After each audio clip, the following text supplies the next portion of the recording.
नमस्कार दोस्तों मैं आ गया हूँ फिर से हिंदी व्याकरण लेकर। और हिंदी व्याकरण में जो मैंने उस दिन बोला था कि वर्ण कितने प्रकार के होते हैं उसको लेकर मैं उपस्थित हो गया हूँ।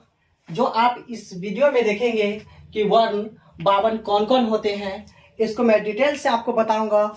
आप गौर से इसको देखिएगा, क्योंकि अगर आप नहीं समझते यहाँ तो आने वाले संधि जब पढ़ाएंगे तो आपको पूरा क्लियर नहीं हो पाएगा कि कहाँ कहाँ से ये वर्ण आ गया था और कौन स्वर वर्ण है और कौन सा व्यंजन वर्ण है। तो चलिए हम देखते हैं इधर कि वर्ण 52 कौन कौन सा है। चलिए, मैंने सबसे पहले उस दिन क्वेश्चन किया था कि वर्ण कितने होते हैं, और मैंने आपको बताया था कि वर्ण होते हैं कितने, 52। कितने वर्ण होते हैं? तो 52।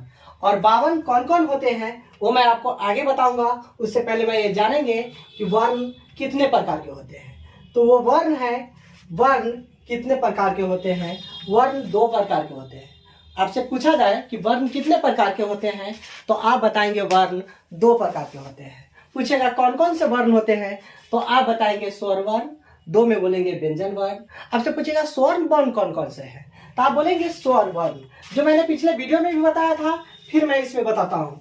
स्वर वर्ण जो है आ, छोटी, बड़ी, छोटी ऊ, बड़ी ऊ, री, ए, आई, ओ, औ, अर्थात 11 है। आपसे पूछे कि स्वर वर्ण कितने होते हैं तो आप बताएंगे 11 होते हैं। पूछेंगे कौन कौन से होते हैं तो आप वही बताएंगे आ, छोटी, बड़ी, छोटी ऊ, बड़ी ऊ, री, ए, आई, ओ, औ, अर्थात 11। स्वर वर्ण कितने हैं? तो 11। अब चलते हैं व्यंजन की तरफ। व्यंजन वर्ण जो आपको कितने होंगे, 11 हो गया। उसके बाद टोटल व्यंजन वर्ण में आता है। व्यंजन वर्ण में आप चलते हैं क, ख, ग, घ, अंग, अर्थात इसको बोलते हैं क, ख, ग से लेकर अंग तक बोलते हैं कवर्ग। कवर्ग कितने हैं? 1 2 3 4 5, इसीलिए मैंने इसको लिख दिया हूँ 5। आपसे पूछे कि स्वर वर्ण में कौन कौन से आते हैं तो आप क, ख से लेकर 11 लवा तक पूरा लिखेंगे कि ये क्या है, व्यंजन वर्ण है। उसके अलावा भी है, वो भी आप देखेंगे। पहले आप इस पे चलेंगे, देखेंगे दूसरा कौन होते हैं। च, छ, ज, झ, या, अर्थात इसको चछ जगह को बोलते हैं चवर्ग। ये भी कितना है? 5 है। आपसे पूछे चवर्ग कितने हैं तो आप बताएंगे 5 है। कौन कौन तो आप बोलेंगे च, छ, ज, झ, या, अर्थात चछ जगह को क्या बोलते हैं? चवर्ग बोलते हैं। नीचे आइए, फिर उससे नीचे चलते हैं टवर्ग में।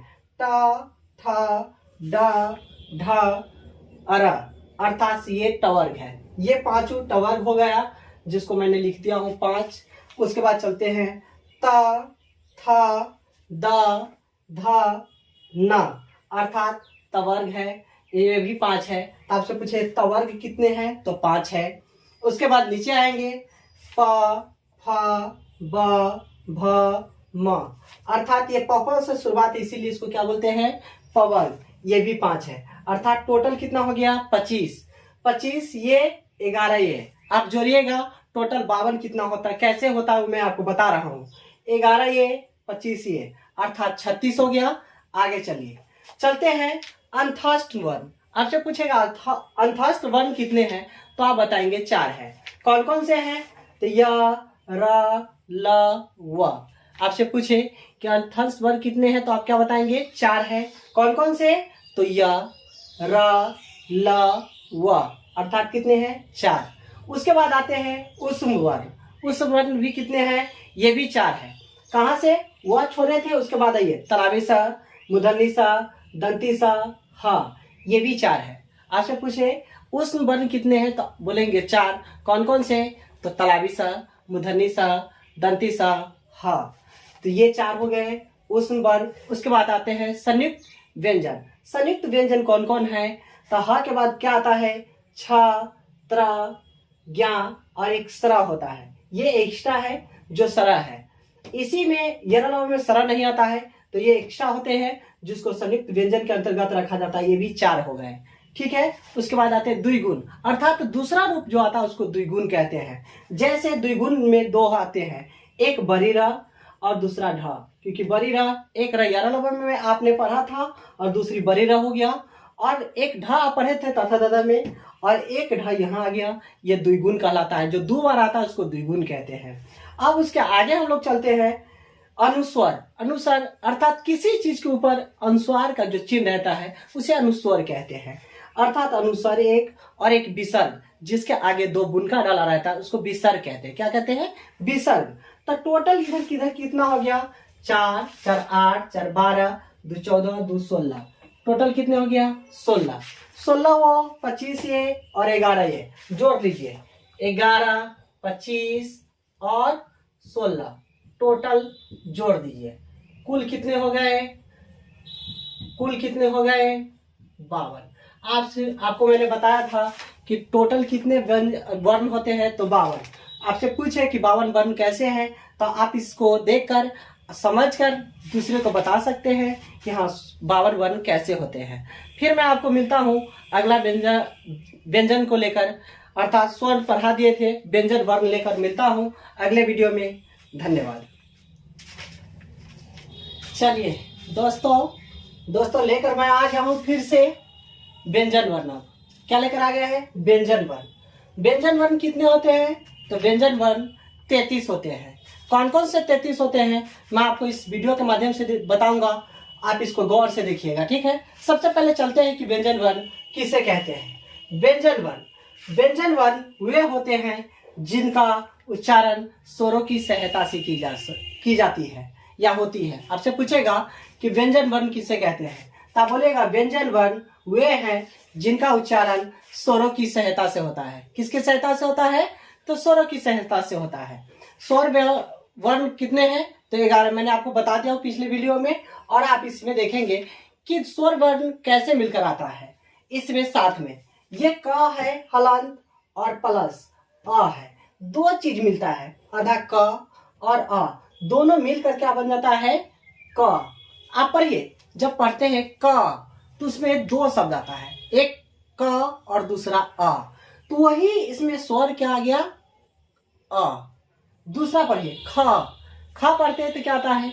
ख और अ, आधा ख है और क्या है? अ है, दोनों मिलाकर आ गया क्या? ख। मैंने इससे पहले भी बताया आपका कि व्यंजन वर्ण वे हैं जिनका उच्चारण स्वरों की सहायता से होती है, अर्थात स्वर इसमें क्या आ गया? तो अ आ गया।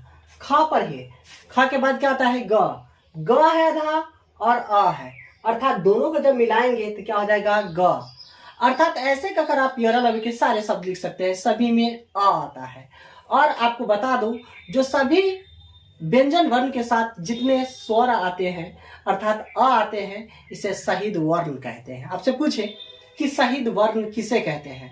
शहीद मतलब स्वतंत्र, जो सभी के साथ पाया जाता है, तो वह है स्वतंत्र अ। जैसे आप पढ़ते हैं य, तो य और अ 2 चीज आया।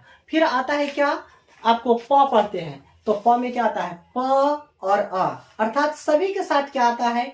अ। यही शहीद वर्ण है। आपसे पूछे कि शहीद वर्ण कौन सा है, तो आप बताएंगे अ शहीद वर्ण होते हैं। करेक्ट। चलिए हम चलते हैं फिर इससे आगे जानते हैं कि व्यंजन वर्ण कितने प्रकार के होते हैं। व्यंजन वर्ण मैं आपको बता दूं 3 प्रकार के होते हैं। आपसे पूछे कि व्यंजन वर्ण कितने प्रकार के होते हैं, तो आप बताएंगे 3 प्रकार के होते हैं। कौन कौन होते हैं वो आप जानेंगे। सबसे पहले एक बच्चा मुझे कह दिया था कि प्रश्नवाचक चिन्ह नहीं देते हैं सर पिछले वीडियो में, तो मैं आपको बता दूं कि व्यंजन वर्ण कितने प्रकार के होते हैं? 3 प्रकार के होते हैं। स्पर्श, 2 में अंतस्थ, 3 में ऊष्म। एक में क्या बोलेंगे?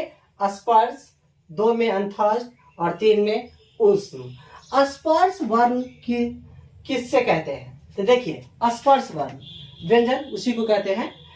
तो ये कंठ, तालु, मूर्धा। आपसे पूछे कि स्पर्श व्यंजन कौन है, कैसे किसे कहते हैं, तो आप बताएंगे स्पर्श व्यंजन कहेगा ये कंठ, तालु, मूर्धा, दंत और होठों के स्पर्श से बोले जाते हैं। अर्थात कंठ से, तालु से अर्थात जो मुंह है उसके ऊपर वाले भाग से, मूर्धा से, उसके तालु से, फिर मूर्धा से, मुंह से, उसके बाद दांत से उसके बाद होठ से, ये होठ है, उससे स्पर्श बोले जाते हैं, ये शब्द बोले जाते हैं। जैसे आपसे पूछेगा स्पर्श वर्ण कितने हैं, तो आप बोलेंगे स्पर्श व्यंजन 25 है। कितने हैं? 25। मैंने बता दिया हूं। सबसे पहले देखिए क ख ग ख ग घ अंग का वर्ग कंठ से कितने? 5। जो मैंने पिछले 52 बताए थे 52 वर्ण होते हैं, उसमें भी मैंने इसका चर्चा किया था। फिर इसमें भी जानेंगे कि स्पर्श व्यंजन कितने हैं, तो आप बोलेंगे 25 है। कौन कौन है? तो देखिए क ख ग घ अंग अर्थात क वर्ग। आपसे पूछे कि क वर्ग किस चीज से बोला जाता है, तो आप बताएंगे कंठ से। किस चीज से? कंठ से। दूसरा चलते हैं च वर्ग में। च छ ज झ या, इसको बोलते हैं टवर्ग, अर्थात ये तालु से बोला जाता है। आपसे पूछे चवर्ग किस चीज से बोला जाता है, तो बोलेंगे तालु से। किस चीज से? तालु से। दूसरा चलते हैं आगे टवर्ग। ट ठ ड ढ अर टवर्ग, ये मुर्दा से बोला जाता है। मैंने आपको बोला ना कि मुर्दा से बोला जाता है, उसमें पहले ही मैं बता दिया हूं। कंठ से, तालु से, मुर्दा से, दंत से और होठ से, पांचों चीज से बोला जाता है स्पर्श व्यंजन। इसके बाद आइए त थ द ध न तवर्ग, ये किस चीज से? दांत से। दांत से बोला जाता है। जैसे पढ़ेंगे त थ, दांत से बोलते हैं उस आधार से। तो ये 5 वो हो गया क्या? दंत से, जिसको बोलते हैं तवर्ग। उसके नीचे आइए पवर्ग। प फ ब भ म, यह हो गया पवर्ग। ये होठ से बोला जाता है। जैसे हम लोग बोलते हैं प, होठ आ गया। क्या आ गया? होठ, इसको होठ बोलते हैं। पवर्ग प फ ब भ म, इसको पवर्ग, ये भी किस चीज से बोला जाता है? होठ से। जैसे हम लोग बोलते हैं पापा, क्या बोलते हैं? पापा, होठ आता है ना, ये किस चीज से आएगा? आप बोलेंगे होठ से। ठीक है। आपसे पूछे कि पापा किस चीज से बोला जाता है, तो बोलेंगे होठ से। किस चीज से बोला जाता है? होठ से। तो आपसे पूछे कि स्पर्श व्यंजन कितने हैं, तो आप बोलेंगे ये 25। कितने हैं? 25। दूसरा मैंने आपको चर्चा करूंगा अंतस्थ। किसके बारे में? अंतस्थ। अंतस्थ देखिए, अंतस्थ व्यंजन कहता है इसका उच्चारण जीभ, तालु, दांत और होठों के परस्पर सटने से होता है। ये देखिए क्या क्या होना चाहिए इसका उच्चारण। किसका? अंतस्थ व्यंजन का उच्चारण जीभ, तालु, दंत और होठों के परस्पर, परस्पर मतलब कि साथ में, होठों के परस्पर सटने से होता है। अर्थात ये सभी मिलता है ना, तब जाकर अंतस्थ वर्ण बनता है। जैसे य, र, ल, व, ये कितने हैं? 4 है। मैंने पिछले वीडियो में भी बताया था कि अंतस्थ वर्ण कितने हैं, तो 4। इसमें अब आएंगे उष्ण व्यंजन। उष्ण व्यंजन में इसका उच्चारण एक प्रकार के रगड़ने से या घर्षण, चलने से, पैर जैसे चलते तो घस्सा मारते हैं, उसको घर्षण कहते हैं। कहता है घर्षण से उत्पन्न उष्ण वायु से होता है। उष्ण मतलब कि गर्म वायु से होता है। जब रगड़ते हैं ना, गर्म हवा निकलता है, तो उससे ये उष्ण व्यंजन निकलता है। कौन कौन? तरावी सा, मूर्धन्य सा, दंती सा, हा। तो आपसे कोई पूछे कि कुल कितने व्यंजन होते हैं स्पर्श, तो आप बोलेंगे 33। कितने हैं? स्पर्श व्यंजन कितने हैं, तो आप बताएंगे 33 है। कितने हैं? 33। चलिए अब वर्ण में थोड़ा सा ही पढ़ना रह गया है। वो रह गया है क्या सा? तो एक में घोष और दूसरा अघोष। ये घोष वर्ण कौन होते हैं, अघोष वर्ण कौन कौन होते हैं, इसके बारे में जानेंगे। तो सबसे पहले जानेंगे यहाँ कि घोष वर्ण कौन कौन से होते हैं। तो आप जानिए प्रत्येक वर्ग का तीसरा, प्रत्येक वर्ग का तीसरा, चौथा, पांचवा वर्ण, अर्थात पांचवा वर्ण मतलब कहने का सेंस हो गया कि तीसरा, चौथा, पांचवा सारे स्वर वर्ण, सारे स्वर वर्ण अर्थात आ, ई, दीर्घ ई, उ, दीर्घ उ, अर्थात ये 11 टोटल सारे य, र, ल, व और ह। इसमें घोष वर्ण में आप बोलेंगे क्या कि प्रत्येक वर्ग का तीसरा, प्रत्येक वर्ग का तीसरा, कवर्ग, चवर्ग, तवर्ग, तवर्ग और पवर्ग, का प्रत्येक का तीसरा, कैमा तीसरा, चौथा और पांचवा।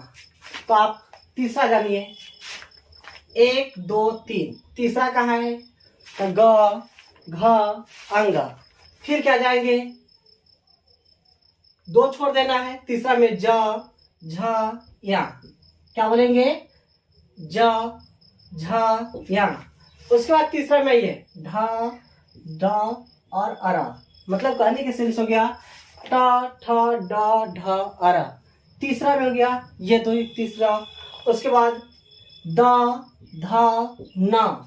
उसके बाद प, ये नहीं होगा क्योंकि ये दूसरा छोड़ देना है, 1 2 छोड़कर तीसरा। ब भ म, ये सारे किस में चले जाएंगे? घोष वर्ण में। उसके बाद सारे स्वर, सारे स्वर, सारे स्वर में क्या आ जाएगा?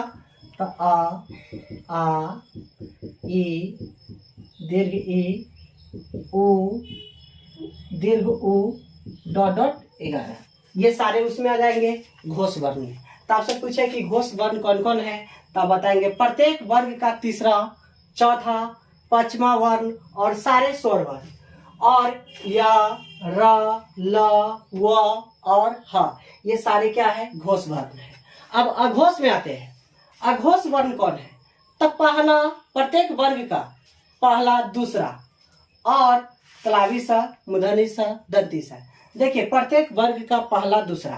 पहला हो गया क ख, फिर हो गया च छ, ट ठ, त थ, प फ, ये सब हो गया क्या?